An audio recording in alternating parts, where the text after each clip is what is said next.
Hey everyone, welcome to Hoken Nation. Today we're going to be reacting to the virtual production of The Mandalorian Season 1. Let's get right into it.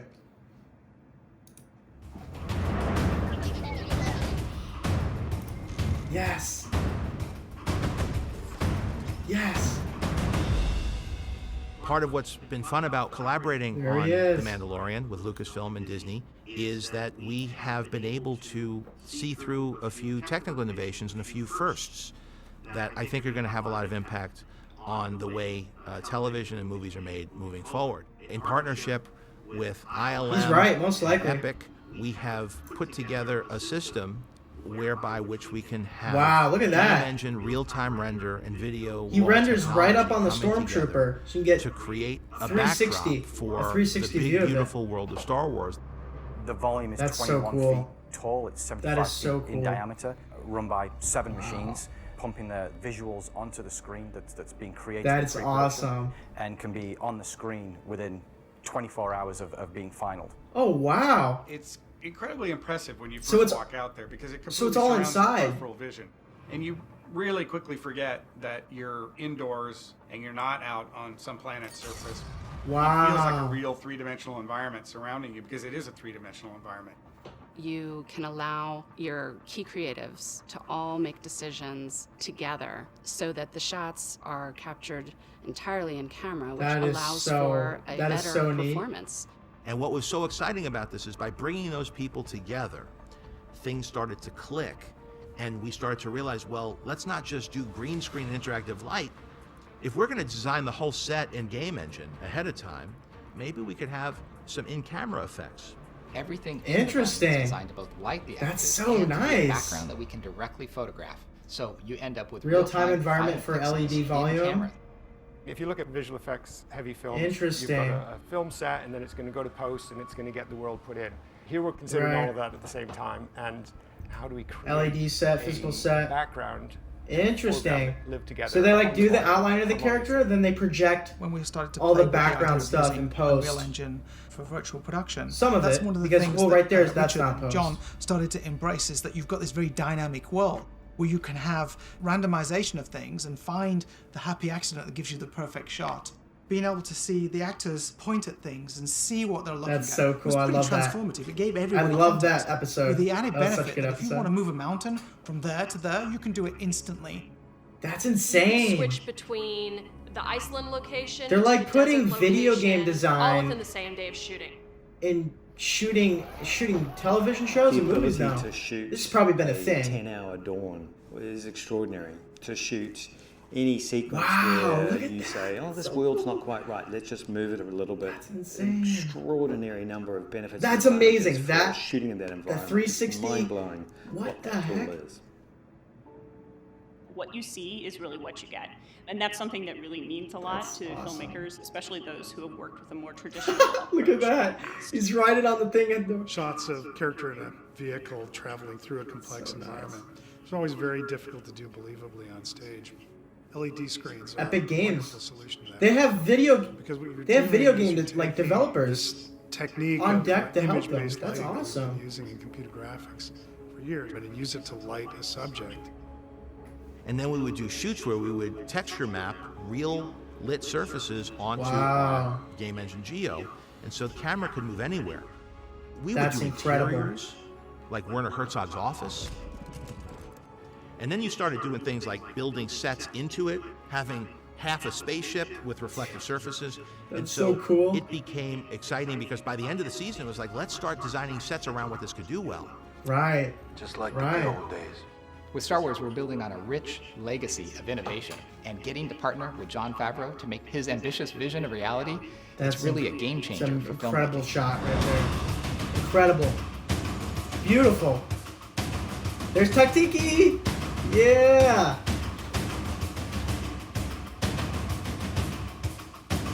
Oh, there's what's her name? Doing the Obi-Wan show. She's doing the Obi-Wan show.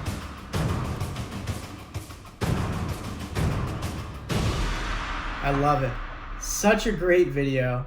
Such a great video. And now here we get all of the creators inside the show itself. Golem Creations, Industrial Light and Magic. They're insane. Okay, so they used Unreal Engine, Stagecraft, Lux, Machina, Fuse Technical Group. I think all around this was a great look and great in-depth video into the virtual production of The Mandalorian Season 1. I finished The Mandalorian Season 1 on Disney Plus, and it was definitely my favorite show of all time. Not of all time, but my favorite show last year, 2019. It was just amazing. I am extremely excited for Season 2 of Mandalorian. I think the great thing about Mandalorian was that they brought in all these amazing directing talents, directors, and they all had their own kind of vision to each episode that worked really, really well. I'm going to look at all the Mandalorian directors here. Mandalorian directors. Yeah, Deborah Chow. Deborah Chow was one of the directors, and she, I believe, is doing the Obi-Wan show, so that's pretty amazing. I'm excited for that. Dave Filoni, he does all the Clone Wars and all the animation, Rebels. Let's see here. And then my favorite director out of all of them has to be... It's hard to pronounce his name. Taika Waititi. He is the best director, I think, in The Mandalorian. I think he did the last episode, the episode before the last. And he was awesome. And it's rumored for him to do a actual Star Wars movie or series. So I really, really want that greenlit and to happen.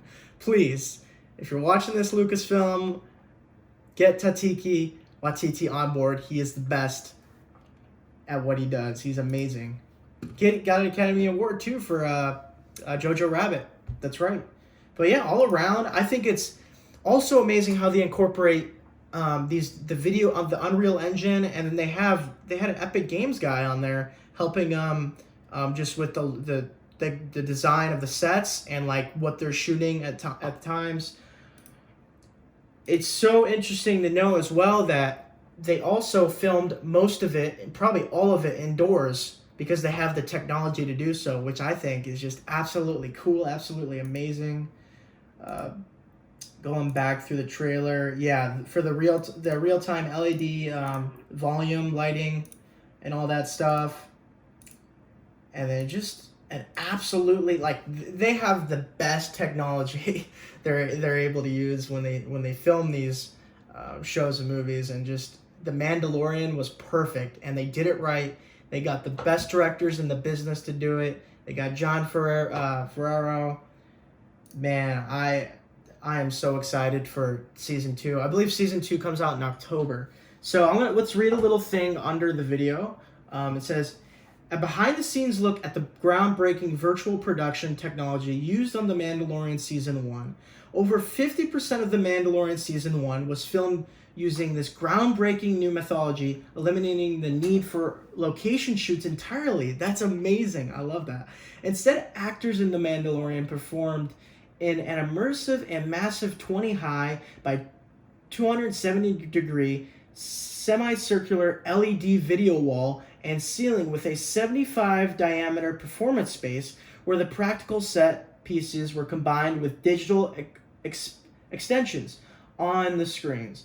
Digital 3D environments created by ILM played back interactively on the LED walls, edited in real time during the shoot, which allowed for pixel accurate tracking and perspective correct 3D imagery rendered at high resolution via systems powered by NVIDIA GPUs. That's what we play most of our games on these days on PC. That's amazing. The environments were lit and rendered from the perspective of the camera to provide parallax. I think it's that's how you say it, parallax in real time, as if the camera were really capturing the physical environments with accurate interactive light on the actors and practical sets, giving showrunner John Ferrero, executive producer and director Dave Filoni, visual effects supervisor Richard Bluff, and cinematographers Greg Fraser and Barry Baz Adonidi, and the episodic director's ability to make concrete creative choices for visual effects driven work during photography and achieve real-time in-camera composites on set. That is insane detail, and that is a lot of amazing details that go into these into Mandalorian. It's incredible. So it continues here. The technology and workflow required to make in-camera compositing and effects practical for on-set use combine the integrity of the partners such as Golem Creations, Fuse, Lux Machinima, Profile Studios, and ARRI, together with ILM's Stagecraft virtual production filmmaking platform, and ultimately the real-time interactivity of their Unreal Engine platform. Like I said, again, they used Unreal Engine and this, and that's what some game directors may use in their games. So that is pretty amazing and absolutely awesome. Just all around an amazing in-depth video into how they created The Mandalorian with virtual production. Great video. I'm super excited for season 2. I believe that's coming out in October. And yeah, I appreciate all the amazing support. If you enjoyed the video, hit the like button. Also, subscribe to the channel to stay up to date. We're posting videos every week, every day. So I appreciate all the amazing support, and you all have a wonderful day. Thank you.